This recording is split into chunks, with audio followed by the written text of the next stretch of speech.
Seramai 447 calon diumumkan bertanding untuk 73 kerusi DUN pada pilihan raya negeri Sabah kali ini, angka yang cukup besar jika dibandingkan dengan calon pada pilihan raya umum ke-14 iaitu 252 calon sahaja. Tetapi di sebalik kemeriahan pesta demokrasi di negeri di bawah bayu ini, pelbagai cabaran bakal dipikul calon sepanjang tempoh berkempen ini. Bagaimana permulaan kempen oleh calon-calon dan apa cabaran utama mereka dalam menelusuri landscape politik yang cukup unik di Sabah. Untuk kupasan lebih lanjut, kita terus bersama Dr. Arnold Puyo, merupakan pensyarah kanan sains politik UNIMAS dan juga pengerusi Pertubuhan Pengupayaan Masyarakat dan Pembangunan Ekonomi Sabah atau SEEDS. Terima kasih Prof bersama saya jam ini. Apa jangkaan Prof berhubung dengan kadar keluar mengundi? Sekarang kita juga dapat saksikan kempen menggerakkan warga Sabah pulang mengundi dan juga ada kempen Sabah Bangkit di media sosial. Dalam masa yang sama, kerajaan ada mempertimbangkan kuarantin wajib terhadap mereka yang pulang mengundi yang ada juga mendapat kritikan mungkin akan menyebabkan voter suppression. Apa jangkaan Prof sendiri? Ya, mungkin masih terlalu awal untuk kita menjangkakan apa yang akan berlaku semasa berkempen. Tapi mungkin dalam masa 2 ataupun 3 hari lagi kita akan dapat melihat kempen akan semakin rancak. Dan biasanya kalau dalam pilihan raya di Sabah ini, biasanya apabila pencalonan diumumkan, biasanya kempen akan menjadi rancak beberapa hari selepas itu.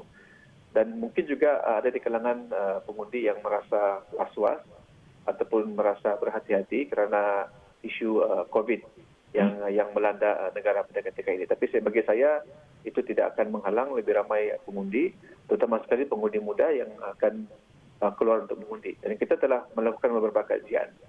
Dan kajian kita menunjukkan bahawa lebih kurang 70 ataupun 75% yang kita tanya berkata bahawa mereka akan keluar dan membuang undi pada pilihan raya kali ini.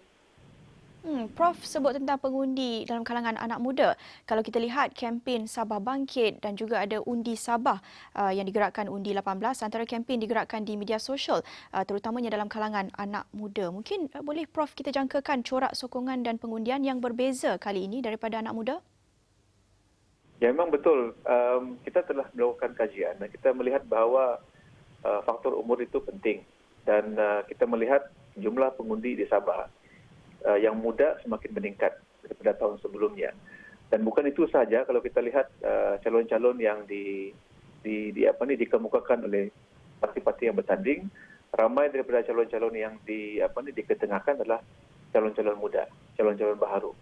Dan bagi saya ini sedikit sebanyak akan menggalakkan lebih ramai pengundi untuk keluar mengundi. Dan yang menarik kalau kita lihat banyak kempen-kempen yang sudah dilakukan di media sosial dan sebagainya, dan kempen-kempen ini juga secara tidak langsung akan mendorong lebih ramai orang untuk keluar dan membuang undi. Prof, mungkin faktor pengundi muda ini adalah satu aspek baharu dalam landscape politik Sabah, tetapi apa yang sudah menjadi kebiasaan adalah faktor etnik kaum dan juga personaliti calon. Itu antara yang mendominasi pertarungan politik di Sabah. Dan bagi penonton di Semenanjung, mungkin kami melihat agak berbeza landscape politik ini, di mana di sini kempen selalunya berasaskan kaum ataupun agama. Itu yang menjadi lebih menonjol. Kenapa di sana personaliti calon dan juga kaum etnik ini yang menjadi keutamaan? Ya, kita berdasarkan kepada kajian yang kita buat, sebenarnya isu calon dan juga parti ini, kalau kita lihat perbezaan tidak begitu besar. Tapi di kalangan orang-orang muda, nampaknya orang-orang muda lebih memilih calon daripada parti. Kalau kita lihat dalam konteks politik Sabah itu sendiri, memang personality calon itu memainkan peranan penting daripada personality parti, sebab sejarah politik Sabah menunjukkan bahawa orang berparti kerana mengikut calon, mengikut personality, bukan kerana ada satu fokus kepada ideologi, kepada visi ataupun misi parti. Orang ikut politik kerana terdapat calon-calon tertentu ataupun personality tertentu yang boleh menarik minat orang untuk menyokong pemimpin tersebut. Dan kalau kita lihat pun dalam senario politik Sabah ketika ini, terdapat beberapa personality yang besar dalam politik Sabah yang berjaya menarik minat orang-orang muda, golongan muda untuk terlibat dalam politik dan seterusnya menjadi calon pada pilihan raya kali ini. Dan isu agama ataupun isu race di Sabah ini bukan merupakan isu yang decisive ataupun yang salient seperti di Peninsula Malaysia. Sebab di Sabah ini yang penting, yang menjadi dokongan adalah regional identity. Bukan religious ataupun bukan racial identity, tetapi regional identity. Itu yang sebenarnya mengikat orang-orang di Sabah. Dan itu juga yang mengakibatkan isu-isu seperti race dan agama ini bukan merupakan isu yang menyumbang kepada pilihan undian pengundi yang akan membangun nanti. Prof, boleh kita jangkakan apa yang bakal menjadi cabaran utama buat calon-calon? Adakah isu-isu infrastruktur asas, capaian internet dan pendigitalan secara sama rata? Adakah itu masih akan menjadi keutamaan ataupun mungkin kita boleh jangkakan ada calon yang willing ataupun sanggup untuk mencabar hegemoni? Kerana kita lihat isu-isu ini sebenarnya berpunca daripada isu sistemik yang sudah lama wujud di sana. Adakah kita lihat dalam antara calon ini yang bakal mencabar hegemoni ataupun dominasi itu? Ya, kalau kita lihat setakat ini, calon-calon yang bertanding membawa pelbagai isu. Isu pembangunan, isu infrastruktur, isu Perjanjian Malaysia 63, isu-isu anak muda dan sebagainya. Dan saya tidak melihat ada satu isu yang mengikat ataupun isu yang menjadi dominan.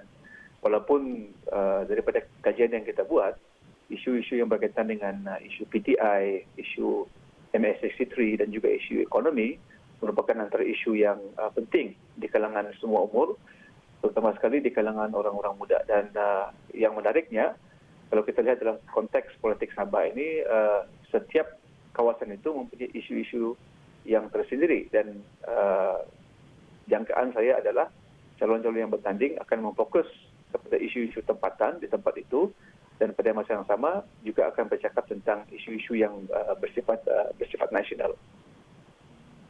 Baik, terima kasih atas perkongsian itu Dr. Arnold Puyok, merupakan pensyarah kanan Sains Politik UNIMAS dan juga pengerusi Pertubuhan Pengupayaan Masyarakat dan Pembangunan Ekonomi Sabah atau SIS, memberi sedikit pencerahan tentang landscape politik menjelang pilihan raya negeri Sabah.